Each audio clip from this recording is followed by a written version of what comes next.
Tudo bem, pastor? Tudo bem, Miriam. Vamos conversar um pouquinho? Vamos. Sobre história? Vamos.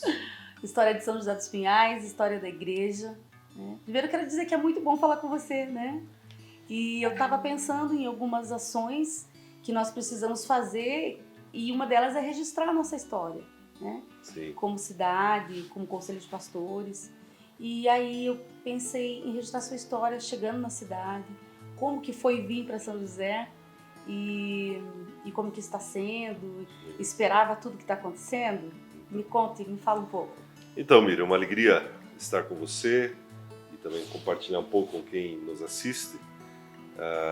Na verdade, uma coisa que quando eu comento, muitas pessoas se surpreendem, eu sou nascido em São José dos Pinhais, que é um mistério. Eu brinco que a caixa d'água que tem no centro de São José dos Pinhais, outro dia lendo, eu vi que ela foi inaugurada no ano que eu nasci. Uau! Então, aquela caixa d'água para mim é um memorial do dia que eu apareci na cidade. Mas eu cresci em Curitiba, a gente sempre desenvolveu nossas atividades ministeriais e também profissionais em Curitiba, mas viemos aqui para São José dos Pinhais há 8 anos atrás. Então, ali 2010 para 2011 foi quando viemos aqui para São José dos Pinhais. À época, um grupo de 30, 40 pessoas aqui, e começamos a nos reunir num endereço ali na rua Joaquim Nabuco. Era um endereço que era pequeno, mas bem confortável, uma boa estrutura de sala, bem localizado. Vocês construíram ali, né? Então, esse foi o segundo ano, né? No primeiro ano a gente alugou aquele prédio ali, e aí já no primeiro ano não cabiam as pessoas, e aí do lado tinha um açougue antigo, assim, meio derrubado para alugar, de uma senhora, uma viúva. E eu perguntei, a senhora aluga para mim? Ela falou, eu alugo, pastor. Eu falei, mas eu vou passar o trator no teu açougue, a senhora tem pena? Ela falou, não, e eu quero construir uma igreja. Eu falei, tá bom. E aí fizemos um acordo, e em 3 meses, mais ou menos, foi construída a igreja do lado do prédio que a gente tinha. Então a gente tinha o espaço para fazer o culto aqui, mantendo a estrutura de salas, né? E ficamos nesse lugar mais 3 anos. E aí, quando fomos ali para a Avenida das Américas, inclusive, né? Tivemos um episódio com o pastor Davi muito especial, tenho assim, um carinho muito grande pelo pastor Davi da Igreja Família, porque o imóvel que nos foi oferecido era exatamente do lado da Igreja Família. E aí nós acertamos com o proprietário o valor do aluguel, prazo, tudo certo. Mas eu coloquei para ele o seguinte, falei, olha, eu só vou se o pastor do lado me autorizar. E eu, da família Rocco, né, ele olhou, mas não me entendeu, mas como assim? Mas não está certo, o valor do aluguel, está tudo ok. O imóvel, eu falei, atende, mas é um pastor amigo meu, eu não vou pôr uma igreja do lado dele sem ele autorizar. E aí, o pastor Davi reuniu a diretoria, ele me trouxe a notícia, Arne, pode vir, vamos trabalhar juntos aqui. O belo dessa história é que antes de nós mudarmos, Deus abriu uma porta para o pastor Davi e toda a equipe, né, para ir para um outro imóvel. Então, e ficamos nesse endereço, Miriam, por cerca de 2 anos ali na Avenida das Américas, e agora estamos há um pouco mais de 2 anos aqui na Mandaguari, né, bem de frente aqui para a entrada da cidade, e Deus tem sido muito gracioso conosco. Muitas pessoas têm vindo, pessoas estão sendo abençoadas. Jesus é mais no meio disso? Jesus é mais no meio disso. A gente trabalha uma ênfase muito forte com crianças, né? Tem uma estrutura forte para crianças. E o Jesus é mais é a nossa estrutura de evangelização, de ação social. E esse é o próprio DNA, né? O nome da nossa igreja 316, né, faz a referência ao Evangelho de João, capítulo 3, versículo 16, que diz, né, porque Deus amou o mundo de tal maneira que deu seu Filho unigênito para que todo aquele que nele crê não pereça, mas tenha vida eterna. Então esse é o nosso DNA, a nossa igreja está sempre na rua evangelizando, né? Então nós temos toda uma estrutura, mesmo nesses dias, né, que graças a Deus estão terminando, né, de pandemia e tal, acho que foi uma das épocas que nós mais ganhamos almas para Jesus, indo para as ruas, visitando, tocando louvores, a palavra, recolhendo alimentos, distribuindo alimentos, enfim, é um pouco da nossa caminhada aqui. Muito bom, muito bonito, muito importante e necessário nesse tempo, né, que a igreja seja a igreja fora das 4 paredes. Né? Isso. E a 316 bem isso, a 316 mostra isso, outras igrejas também fazem, mas claro, nesse momento a 316 tem uma visibilidade maior na cidade, está bem, num local bem estratégico, né? E tem uma relação importantíssima com o Conselho de Pastores. O senhor é presidente do Conselho há muito tempo e agora, quando assumiu o pastor Márcio da Vida Plena como presidente, o senhor foi para uma presidência especial, né? Então. É um presidente, como nós chamamos? De honra. Presidente de honra, que é quem representa o Conselho. Porque, relembrando aqui, o presidente do Conselho precisa interagir com a administração pública. E aí, alguns pastores acabam não querendo assumir a presidência porque não tem tempo para fazer essa relação. E que é o caso do pastor Márcio, né, que é um pastor muito amado. E ele disse, olha, eu assumo, eu estarei lá, porém eu não tenho a mesma condição que você. Gostaria que você assumisse isso, continuasse com o que você está fazendo. E foi uma bênção, tem sido uma bênção, né? Essa relação estreita é boa também, né, pastor? Tem sido uma bênção. O Conselho de Pastores na cidade é muito importante. Primeiro, pelo aspecto espiritual. Né? Primeiro as coisas acontecem no mundo espiritual para depois acontecer no mundo material. Então, quando você tem um conselho de pastores, diversas denominações, igrejas grandes, igrejas pequenas, igrejas no centro, igrejas de bairro, pastores jovenzinhos, pastores de cabelinho branco, pastores sem cabelo, juntos, orando juntos, compartilhando a palavra, tomando café juntos, abrindo espaço, né, para que o prefeito, vereadores, enfim, a administração pública esteja recebendo oração. Isso tudo só acontece porque cada pastor considera o outro superior a si mesmo, conforme a Bíblia diz em Filipenses. E isso traduz-se em bênção para a cidade. Você pode ver, Miriam, que em São José dos Pinhais, a maioria das igrejas está crescendo. E crescendo de maneira saudável, ganhando vidas para Jesus, sendo importante na sociedade. A gente tem tantos testemunhos maravilhosos de algumas coisas que Deus permitiu que acontecesse na cidade, que eu tenho certeza não aconteceriam se não fosse por essa unidade dos pastores. Eu dou alguns exemplos. Primeiro, a própria presença do prefeito, dos vereadores, todo mês recebendo oração. Não acontece em todas as cidades. Colocamos uma placa aqui na cidade, que é um memorial declarando que Jesus Cristo é o Senhor. Uma placa, para colocar uma placa dessas numa cidade, no nosso país, primeiro você vence isso no mundo espiritual. A oposição é muito grande. A oposição espiritual, a oposição humana, e está lá. Essa placa agora já há 4 anos, né? Numa praça importante da cidade, numa via importante da cidade, e a memorial constante ali, Jesus Cristo é o Senhor. Né? Uma outra vitória muito importante, né? Nós conseguimos aqui em São José dos Pinhais o Festival Promessas, já agora 5 edições. Né? É um grande evento de louvor, de adoração, patrocinado pela RPC, uma parceria muito grande, que também eu entendo que são eventos que acontecem por causa da unidade dos pastores. Sim, um dia festivo de glorificar o Senhor. Né? Pós-marcha para Jesus, exatamente. A marcha termina no palco do Festival Promessas, onde começa uma outra festa ali. Né? Então eu considero assim, eu vejo com muito carinho, né, o Conselho de Pastores de São José dos Pinhais. E os pastores, né, interagem entre si. Claro que cada um tem suas programações, cada um tem a sua visão, a sua maneira de agir, mas cada um também tem a sua contribuição, a sua vocação. E como é confortável para os pastores poderem conversar sobre temas diversos e não andar sozinhos. Né? Aquele que se isola, ele causa dano a si próprio. A Bíblia fala isso. Então, quando eu entendo, olha, o meu irmão, eu considero ele superior a mim mesmo, isso faz toda a diferença. Né? Eu tenho visto, pastor, como tem sido interessante, importante, nesse momento que vivemos da pandemia, o grupo de WhatsApp, né? Os pastores colocando os questionamentos ali, escuta como é que ficou, né? Podemos abrir, não podemos, é 15%, é 30%. Há um momento tão especial, né, de eles saberem que podem contar com o conselho, que o conselho está indo atrás dessas ações, e como é importante que todos estejam ali.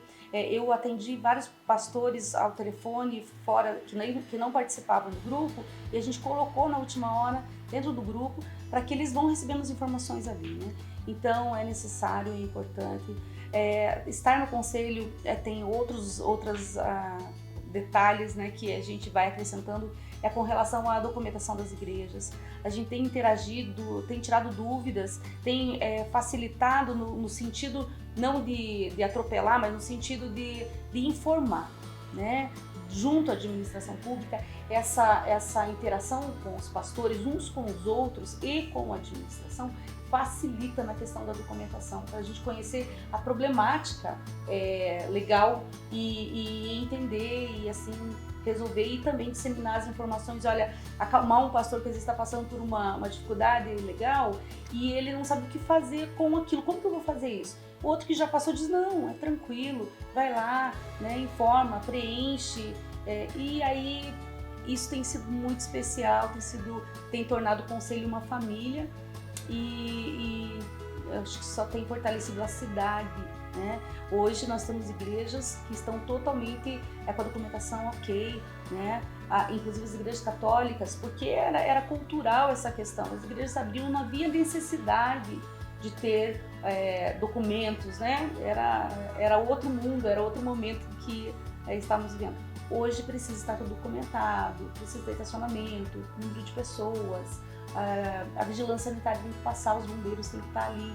E isso é importante para a segurança de todos que estão dentro do prédio, né? E também para a nossa liberdade religiosa, né? Mudou algumas questões de direito de vizinhança, e isso também foi importante, foi um pouquinho difícil até a gente compreender. E aí, quando começamos a falar sobre o assunto, esclareceu a questão dos direitos de vizinhança, que mudou. Não sei se o senhor lembra, pastor, mas anteriormente a esse momento que estamos vivendo, tanto as empresas quanto as igrejas, se elas já estivessem no local e começassem a vir residências no seu entorno, eles não precisariam se preocupar com o barulho que eles produziam, ou com a questão dos estacionamentos, não precisava se preocupar porque era direito adquirido. Hoje não. Hoje, se uma igreja for se instalar e a comunidade vir ao seu entorno, que é comum isso para quando a formação de novos bairros, ele já precisa ter a questão do som, do seu limite de som, a porta precisa estar fechada para que não incomode a vizinhança. Ele tem direito a estar ali, mas ele precisa estar, né, assim como os vizinhos, né? Às vezes acontece também, um vizinho mais barulhento que o outro, da mesma forma com as igrejas. E a gente entendendo isso, fica tudo mais fácil para o bom convívio. Sim. Né? E o Conselho de Pastores, ele tem essa questão administrativa, né, esse lado de exatamente dar conselhos, né? Vem uma igreja que quer se instalar na cidade, como é que faz, onde que vai, quem procura. Então é um privilégio fazer parte desse Conselho de Pastores, é um privilégio. A Bíblia, ela fala em Marcos, no capítulo 9, o Senhor Jesus, ele vendo as multidões, a Bíblia diz que ele tem grande compaixão. Eu vejo que esse é um outro aspecto, e ele se move em direção à multidão. Esse é um outro aspecto importante do Conselho de Pastores. Às vezes, né, os pastores vão se envolvendo com tantos afazeres, e é necessário esse conselho para um despertar no outro de novo a paixão por aquilo que realmente interessa. Pessoas, a cidade. Então é um lugar de encorajamento mútuo, é um lugar de oração, é um lugar onde eu tenho plena convicção que grandes questões espirituais da cidade são decididas nesse Conselho de Pastores, nas orações, e nós fizemos já alguns atos proféticos, né, como ungir e orar em todas as entradas da cidade, e com isso declarando vida, né, dizendo não para a morte. Por exemplo, nessa pandemia que tem acontecido assolada a nação brasileira, São José dos Pinhais tem saído muito bem. Muito bem. Aliás, eu passo frequentemente na frente do Centro de Atendimento Covid e sempre vejo o pessoal não fazendo nada, né? E eu estendo a mão de Deus que eles não façam nada nesse lugar, né? Então Deus tem colocado a mão no nosso município, sem dúvida nenhuma. Sem dúvida. A questão dos acidentes também, né? O prefeito fala sobre isso, é bem interessante ouvi-lo, né? Que graças a Deus diminuiu bastante e só tem sido bênção mesmo. A igreja que ora, né? Os pastores movidos, o conselho de pastores eu digo que é o profeta da cidade, né? Diz que não vai acontecer, não vai acontecer, e se ainda estiver acontecendo vai parar de acontecer e vamos continuar cuidando, né? Enfim, existe um vento apostólico, né? E qual a razão de todo esse movimento? Alcançar mais vidas para Jesus. O tempo está acabando, né, para muitas pessoas. Então, se nós pudermos salvar mais uma alma, essa é a nossa energia, essa é a nossa força. Jesus, conte conosco.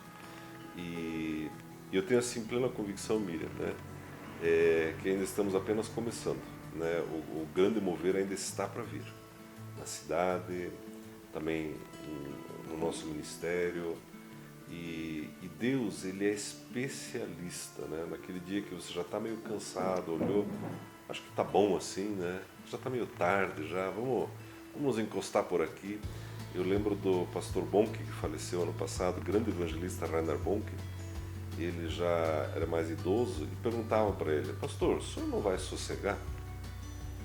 O senhor não vai, sei lá, jogar golfe? O senhor já está com muita idade, já ganhou tantas almas para Jesus, está na hora de aproveitar um pouco a vida, ir para a praia. E ele sempre comentava o seguinte, ele dizia, um avião, quando ele está para decolar, quando ele chega no fim da pista, é a hora que ele realmente acelera para levantar voo, né? Então eu vejo que nós, como ministros, né, a gente precisa ter isso em mente, né? Não é tempo de parar, não é tempo de descansar, é tempo de acelerar. É tempo de ganhar mais pessoas, é tempo de fazer um movimento maior ainda na cidade, no país, né? Então, eu acho muito importante ter essa chama acesa. Jesus, eu posso até achar que está tarde, mas eu sei que o Senhor tem projetos novos, conta comigo. Então, seguimos avançando, Miriam. O senhor está no rio, né? Porque essa sua fala me lembrou do rio que desce do trono de Deus. Uhum. Ele nasce lá e às vezes a gente está meio à margem, a gente está acompanhando o rio, mas não está dentro do rio. Aí quando você entra dentro do rio e as águas começam a te levar, é mais fresquinho. Parece que acelera o processo de crescimento, né? Outras áreas vão abrindo e me parece que é isso que aconteceu Jesus, e está acontecendo. O Senhor Jesus, Ele nos ensinou, peça obreiros. É uma oração que eu faço. Deus, me envia mais obreiros. E Deus vai enviando vários obreiros jovenzinhos, obreiros experientes. E o obreiro precisa ter obra, né? Então, isso a gente tem experimentado aqui também na igreja, alguns ministérios, pessoas que já tinham desistido de alguns projetos na vida, têm vindo, sido restaurados e estamos reenviando, né? Encorajando, olha, vai, exerça o teu chamado, exerça o teu ministério. Essa conversa, ela falou muito comigo também, né? Porque eu também pensei que estava parando algumas coisas e, de repente, comecei a voltar, a dar umas braçadas, a encarar alguns desafios. Isso mesmo. Então, essa sua fala aí foi para mim também, pastor. Que bênção. Então, vamos fazer assim, vamos deixar um pouco de história para um próximo... Tá bom, combinado. Para um próximo capítulo. E muito obrigada, pastor, por me receber. receber. Por compartilhar Bênção de Deus. E vamos trabalhar. Tem muita coisa em São José para fazer. Amém. Que bom. Obrigada. Bênção.